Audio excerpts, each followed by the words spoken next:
करू वंदना गुरु दयाल की। जय गुरु अलख लखाया है। जीवन रहस्य बताए खोल कर, घट में सार दिखाया है। हे गुरु वंदी छोड़ दया निधि, करुणा के अवतार प्रभु। संतपति है आदि संत, नाम कबीर धराया है।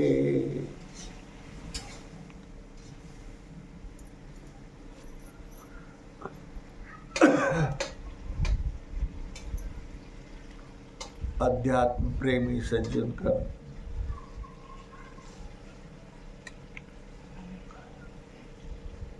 आज राज कपूर जी की माता श्री के पुण्यतिथि के पुण्य अवसर पर हम सभी इकट्ठा होकर सत्संग में भाग ले रहे हैं और सत्संग का भाग इनकी माता श्री को प्राप्त हो, इन्हीं शुभकामना से आप हम सभी बैठकर सद्गुरु के ज्ञानामृत की चर्चा कर रहे हैं, सुन रहे हैं।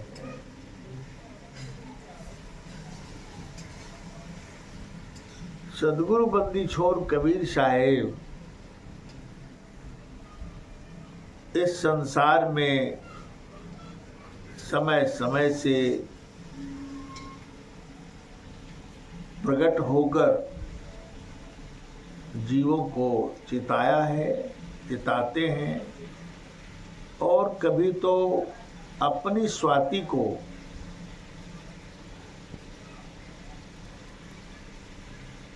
ऐसी चुनी हुई जीवात्माओं के अंदर प्रवाहित करके संसार के प्राणियों के कल्याण हेतु प्रकाशित करते हैं। यह सौभाग्य है हम सबों का कि हम सद्गुरु के हंस हो चुके हैं, चुने गए हैं। नहीं तो ये संसार, ये प्राकृतिक जगत दुख का ही घर है और यहाँ सुख की लालसा रखने वाले प्राणी कभी सुखी नहीं हुए, ना होते हैं, ना होंगे। क्योंकि प्राकृतिक जगत में प्राकृतिक वस्तुओं की चाहत को लेकर आज तक कोई सुखी नहीं हुआ।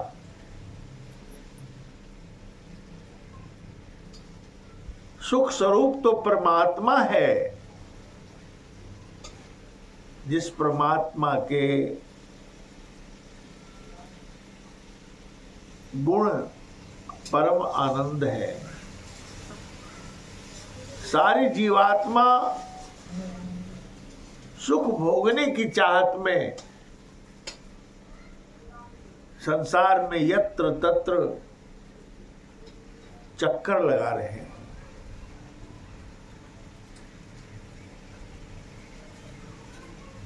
सुख से वंचित होकर इस जगत में सुख ही ढूंढ रहे हैं और उस सुख में दुख का लेस मात्र भी ना हो, ऐसा सुख चाहते हैं। पर इस प्रकृति जगत में ऐसा सुख कहाँ।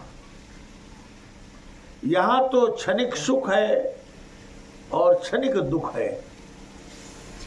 सुख आता है, दुख जाता है, दुख आता है, सुख जाता है, ये चक्कर लगा रहता है। फिर भी सद्गुरु की वाणी पर मनमुखी जीवात्मा को ख्याल नहीं होता, क्योंकि मन के द्वारा ही इस जीवात्माओं को इस जंजाल में फंसाया जाता है। मन तो काल का सूत्र है, जिसके आधार पर संसार की सारी सृष्टि चल रही है, और उसी मन को खुश करने के लिए सभी चक्कर लगा रहे हैं। थोड़ा यहाँ मन नहीं लगता तो लोग कहते हैं यहाँ मन नहीं लग रहा है, यहाँ से चलो उठो कहीं और चले जहाँ मन लग जाए। अब मन लगाने के चक्कर में संसार में चक्कर लगा रहे हैं। जिस वस्तुओं को पकड़ते हैं तो मन के आधार से ही पकड़ते हैं, और वह तो फिर छूटता नहीं जब तक दुख नहीं दे जाता। और सद्गुरु कबीर साहब कहते हैं, तजी मन भजी रहू मोरे भक्ता, सत्य कबीर सत्य है बख्ता। बंदी छोर साहब कहते हैं, तजी मन भजी रहू मोरे भक्ता, सत्य कबीर सत्य है बख्ता। हे प्यारे, मन को त्याग कर, मन की अवस्था से ऊपर उठकर, आत्म चेतना में जगकर भजन करो, भजी रहो मोरे भक्ता। हे हमारे प्यारे भक्त, मन को त्याग कर भजन करो। बहुत गहरी बात है।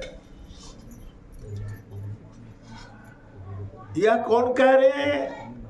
जो सत्य वक्ता है, सदगुरु बंदी छोर कबीर साहब। वह सत्य कहते हैं, लेकिन संसार के प्राणी मन को ही खुश करने में लगे। इसी के खुश में वो खुशी होते हैं। क्यों होते हैं? तो मन रूपी भूत सवार है सभी जीवात्माओं पर। जब तक यह भूत उतर नहीं जाता है, तब तक वह सुखी हो नहीं सकता है। संसार के सारे विषय सुख, संसार की सारी खुशियां मन ही प्राप्त कर लेता है। बदले में जीवात्माओं को कुछ नहीं मिलता, केवल बंधन रूपी दुख प्राप्त होता है। अंततो गत्वा दुख ही मिलता है। इसलिए साहब कहते हैं कि मन से ऊपर उठ जाओ। अब ऊपर कैसे उठेंगे?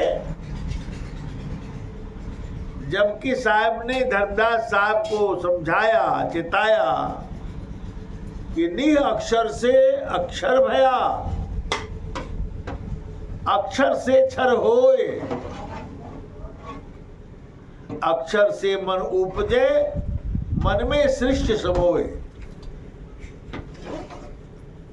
निअक्षर सार शब्द परमात्मा है, जो सर्वव्यापक है, वह कहीं खाली नहीं है, जर्रे जर्रे में है।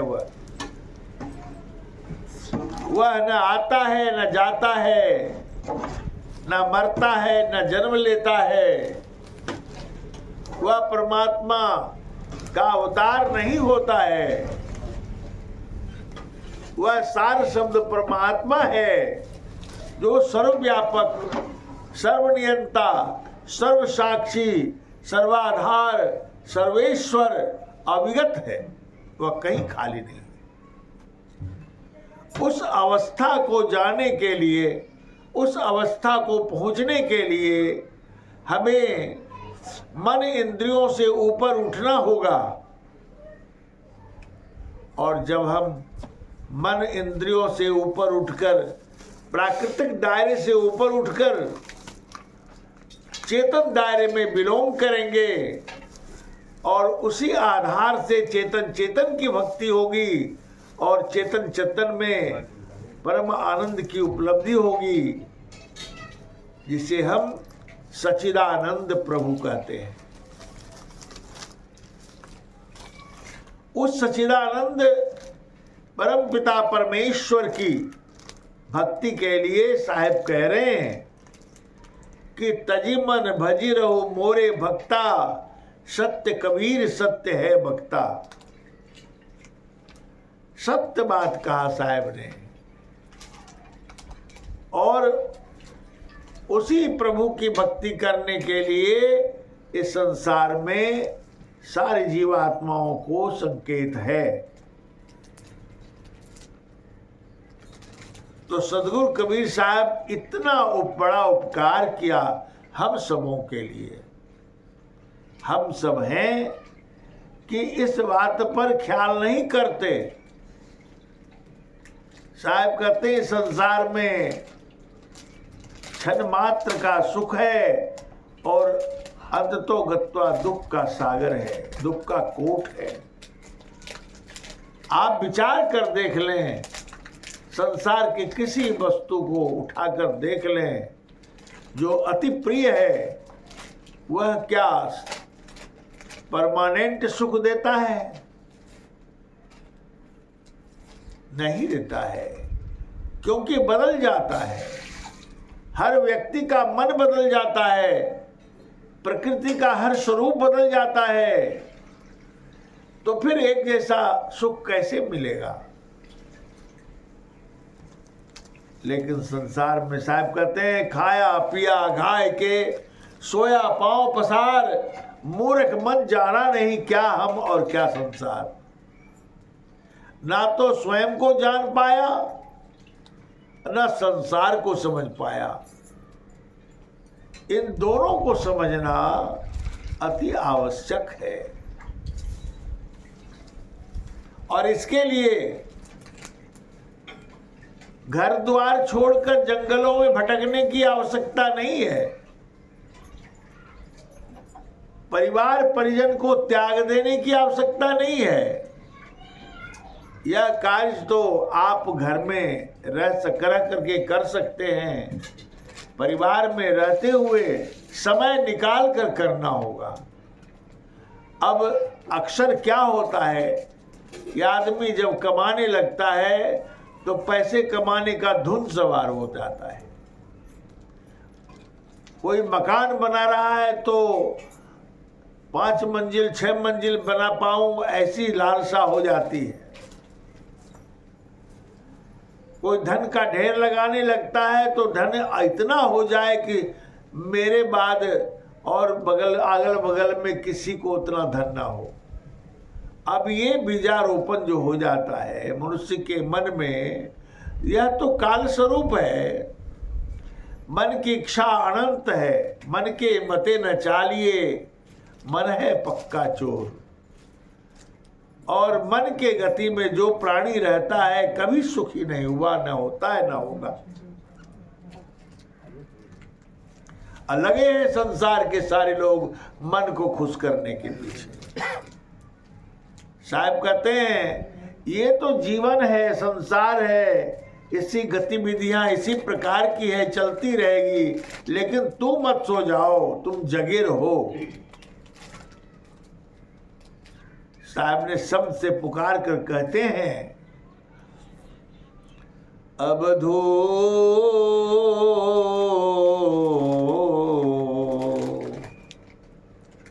अबधो भूले को घर लावे, अबधो भूले को घर लावे।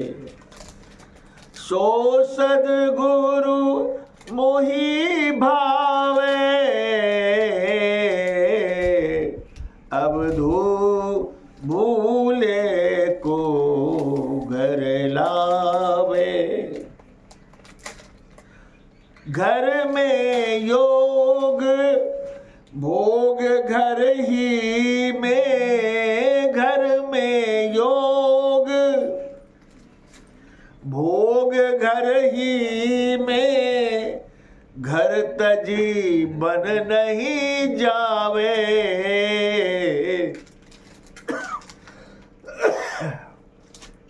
तब धो भूले को घर लावे। बन के गए कल्पना उपजे, बन के गए कल्पना उपजे, तब धो कहाँ समावे।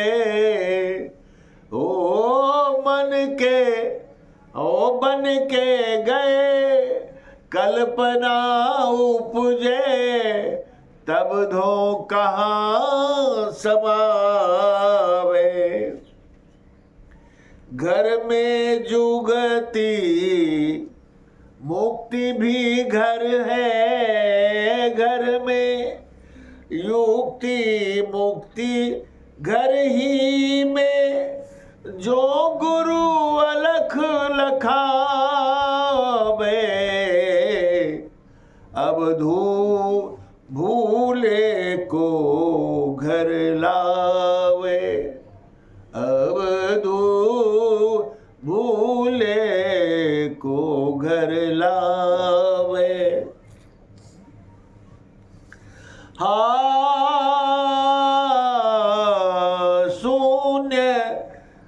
सहज शून्य में रहे समाना, सहज शून्य में रहे समाना, सहज समाधि लगावे, सहज समाधि लगावे। उन मुनि रहे ब्रह्म को चीने, उन मुनि रहे ब्रह्म को चीने, परम तत्व को ध्यावे। अब भूले को घर लावे, अब भूले को घर लावे। सो सद्गुरु मोहि भावे, अब भूले को घर लावे। घर में योग भोग घर ही में, घर तजी बन नहीं जावे। अब भूले को घर लावे। सुरति निरति सो मेला करके, सुरति निरति सो मेला करके, अनहद नाद बजावे। सुरति निरति से मेला करके, अनहद नाद बजावे। अब भूले को घर लावे। घर में बसत वस्तु भी घर है, घर में बसत वस्तु भी घर है। घर ही में वस्तु मिलावे, घर में बसत वस्तु भी घर है। घर ही में वस्तु मिलावे। कहे कबीर सुनो हो अवधू कहे कबीर, सुनो हो अवधू जो का त्यों ठहरावे। कहे कबीर सुनो हो अवधू जो का त्यों ठहरावे। अवधू भूले को घर लावे।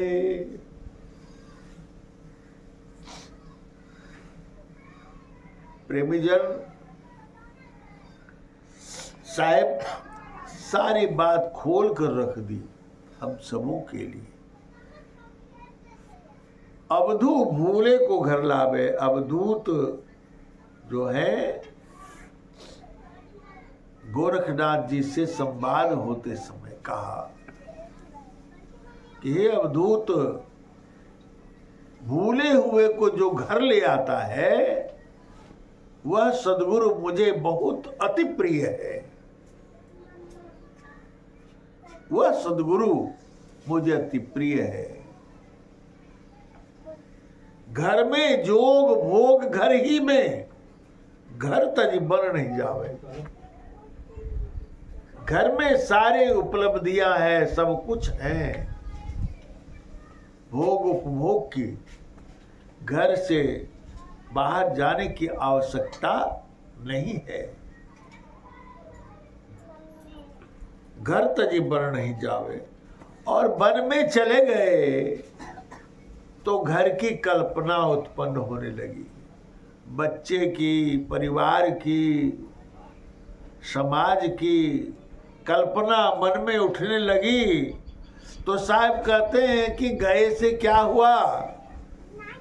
जब घर की कल्पना तुम्हारे मन में आने लगी तो उस समय क्या करोगे? बन के गए कल्पना उपजे, तब दो कहाँ समावे, तब कहाँ जाओगे? घर त्याग करके बैरागी हो गए। हमने कितने बहुत सा साधुओं को भी हमने देखा रोते हुए, जो के कहा कि वैराग्य लेना मेरे लिए कुछ नहीं हुआ, कुछ ना मिला।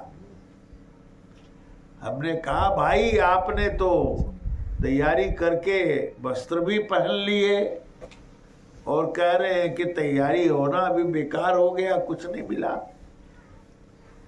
इससे तो अच्छा घर में ही रगड़ के भजन करते। तो ऐसी बातें हैं। साहब कहते हैं कि बन के गए कल्पना उपजे, तब दो कहाँ समावे, तब कहाँ समाओगे? घर में युक्ति मुक्ति घर ही में, जो गुरु अलख लखावे। ऐसे गुरु की आवश्यकता है जो कि अलख को लखा दे। अलग का अर्थ होता है जो लखने में ना आवे, दिखने में ना आवे, उसे अलग कहते हैं। तो उसको दिखा दे। कहने का अभिप्राय यह है, चमड़े की जो यह दो आंखें हैं, इनसे जो देखने में नहीं आता है उसको दिखा दे। अंतर की चक्षु को खोल दे, उसका मार्ग दिखा दे, बता दे। तो ऐसे सद्गुरु मिल जाए तो घर ही में अलग को लख लेंगे। घर में युक्ति मुक्ति घर ही में, जो गुरु अलख लखावे। घर में ही मुक्त हो जा सकते हैं। रहने की युक्ति, जो व्यक्ति अपने सर्वस्व को समर्पण कर देता है, परिवार में रहते हुए अंतर से और बाहर से संग्रह करता है। संग्रह एक कर्तव्य समझता है और सब प्रभु में समर्पण करके रहता है। ये परमात्मा सब आपका है, मेरा क्या है? हे सद्गुरु सब आपका है, मेरा क्या है? सब आपको ही समर्पण है। ऐसी धारणा, ऐसी भावना बनाकर जो घर में भी रहते हैं तो वह मुक्त हो जाते हैं, उसके सिर पर कोई भार नहीं आता। कहना तो बहुत सरल है पर ऐसा करना कठिन है, क्योंकि लोग मन के मते चलते हैं। सहज शून्य में रह समाना सहज समाधि लगावे। जो सहज शून्य में समाये रहते हैं और सहज में समाधि लगाते हैं, वह युक्ति है गुरु ने दिया है।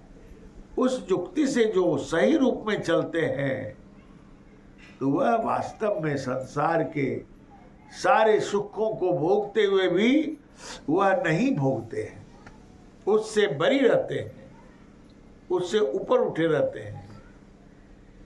आपने मछली को देखा होगा, मछली जल में रहती है तो आप सोचते होंगे कि मछली के पानी में मुंह फाड़ती भी है, शायद पानी पी पी करके उसका पेट फटा जा रहा होगा। ऐसा नहीं है। पानी में रहते हुए मछली जब तक उलट नहीं जाती तो उसके कंठ के नीचे, हलक के नीचे एक बूंद नहीं जाता। पानी में रहकर मछली प्यासी नहीं रह सकती, जिसे मछली को कला होता है पानी पीने का भी, जब जरूरत पड़ता है पी लेती। तो साहब कहते हैं उन्मुनि रहे ब्रह्म को चीन्हे। अपनी चेतना को गुरु मंडल पर ऊर्ध्वगामी करके जो संसार में अभ्यास करते हुए जीते हैं वह परम तत्व को प्राप्त होते हैं, परम तत्व को ध्याते हैं। सुरत निरत सो मेला करके अनहद नाद बजावे। सुरत और निरत का मेला करके अपने अंतस में शब्द प्रकट करते हैं, अनहद ध्वनि बजती है और वह अनहद ध्वनि जो है वह 10 प्राणों के संघर्षण की आवाज है। 10 प्राण है, प्राण अपान समान बयान किरकिल धनंजय कूर्म देवदत्त नाग। 5 प्राण है, 5 उपप्राण है। प्राण का अर्थ होता है वायु। तो प्राण वायु अपान वायु, तो प्राण वायु के संघर्षण में शब्द उठता है। जब आप का मन भीतर ठहरने लगता है गुरु उपदिष्ट भूमि पर तो शब्द उठते हैं, शब्द के साथ उसका प्रकाश उठता है और शब्द प्रकाश के आधार पर आप अंतर चलते हैं और गुरु ने जहाँ जहाँ स्टेज बताया है उस स्टेज पर जाकर के वहाँ का मुजरा लेते हुए आगे बढ़ते हैं। वह गुरु के आदेश में, गुरु के निर्देश में अपने भजन को करते हुए संसार से उन्मुक्त हो जाते हैं। एक दिन कहते घर में बसत वस्तु भी घर है, घर ही में वस्तु मिलावे। घर में सारे वस्तु प्राप्त है, उपलब्ध है, घर ही में वस्तु मिलावे। घर में सारे वस्तु की प्राप्ति हो जाती है। कहे कबीर सुनो अवधू जो का त्यों ठहरावे। कबीर साहब कहते हैं कि जो का त्यों स्थिर हो जाते हैं, गुरु के लक्ष्य में लक्षित हो जाते हैं और उन्हें सब कुछ प्राप्त हो जाती है। इसलिए गुरु के मार्गदर्शन में यह जीवन को देना चाहिए और गुरु के मार्गदर्शन में ही जीवन को चलाना चाहिए और समर्पित रह करके अपने गुरु के बताए धर्म के अनुसार धीरे धीरे रेमना, धीरे सब कुछ होए, माली सींचे सौघड़ा, ऋतु आए फल होए। धीरे धीरे चलिए, जल्दी करने की आवश्यकता नहीं है, लेकिन हाँ करते रहिए। चींटी चलते चलते पहाड़ को पार कर जाती है, तो हम भी चलते चलते उस पार हो जाएंगे। इसलिए इतने धैर्य को रखते हुए हमें गुरुपथ में अंतर की यात्रा करनी चाहिए। इतना ही कह करके वाणी को विराम देता हूँ। साहिब बंदगी साहिब।